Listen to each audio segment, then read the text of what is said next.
ഹിന്ദു ഐക്യവേദി സംസ്ഥാന സമ്മേളന സംഘാടക സമിതി കാര്യാലയം ഉദ്ഘാടനം ചെയ്തു. പാലക്കാട് റോബിൻസൺ റോഡിൽ മനോമിത്ര ക്ലിനിക്കിന് സമീപത്താണ് ഓഫീസ്. സംപൂജ്യ സ്വാമി സ്വരൂപാനന്ദ സരസ്വതി ഉദ്ഘാടനം നിർവഹിച്ചു. കുംഭമേളയൊക്കെ നടക്കുന്നതായ സാഹചര്യമാണ്. ഭാരതത്തിലുള്ളതായ 1/3 ജനസംഖ്യകൾ അവിടെ എത്തിയിരിക്കുന്നു. ആ ദിവ്യമായ സാന്നിധ്യത്തെ അനുഭവിച്ചുകൊണ്ട് കൃതാർത്ഥരായിരിക്കുന്നു എന്ന് നമുക്ക് കാണും. അതുപോലെ പോകാൻ കഴിയാതെ കണ്ടിട്ട് കേരളങ്ങളിലൊക്കെ ഇരുന്നു കൊണ്ട് ആ സങ്കല്പത്തെ ചെയ്യുന്നവരും ഭൂരിയാണ്.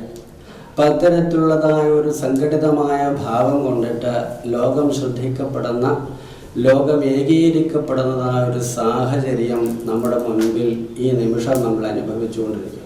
അതുകൊണ്ട് ആഭാസമാത്രമായുള്ളതായ സങ്കല്പങ്ങൾക്കനുസരിച്ചിട്ട് ജീവിക്കുന്നതായ നമ്മൾ ഓരോരുത്തരും ഈ സങ്കല്പങ്ങളെ ഏകീകരിക്കാനും ധർമ്മത്തിനനുസരിച്ചിട്ട് സംയോജിപ്പിക്കാനുമുള്ളതായ പ്രതിജ്ഞാബദ്ധതയോട് കൂടിയിട്ട് പ്രവർത്തിച്ചു കഴിഞ്ഞാൽ അനധിവിദൂരമായിരിക്കുന്ന ഭാവിയിൽ ലോകത്തിൻ്റെ നെറുകയിൽ തന്നെ ഈ സംസ്കാരത്തെ എത്തിക്കാനും അതിൻ്റെ പ്രവർത്താക്കളാണെന്നുള്ള തരത്തിൽ സ്വയം അഭിമാനിക്കാനും ഈ സംസ്കാരം ലോകം ഉൾക്കൊണ്ടുകൊണ്ട് നാളെ ധർമ്മ സംസ്ഥാപനം എന്നുള്ള തരത്തിൽ സംസ്കാരത്തിന് അധിഷ്ഠിതമായിട്ട് ജീവിക്കാനും പ്രവർത്തിക്കുന്നവരായിട്ട് നമുക്ക് തീരാം.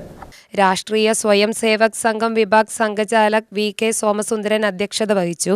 സംസ്ഥാന ജനറൽ സെക്രട്ടറി KP ഹരിദാസ്, സംസ്ഥാന സെക്രട്ടറി PN ശ്രീരാമൻ, രാഷ്ട്രീയ സ്വയം സേവക് സംഘം വിഭാഗ കാര്യവാഹ് K സുധീർ, ഹിന്ദു ഐക്യവേദി ജില്ലാ അധ്യക്ഷൻ മധുസൂദനൻ മാസ്റ്റർ, സംഘടനാ സെക്രട്ടറി C ബാബു, ജില്ലാ general secretary Ashokan, R Bhagyalakshmi teacher, Kannan Vadakkanthara, Suneesh MS സംസാരിച്ചു.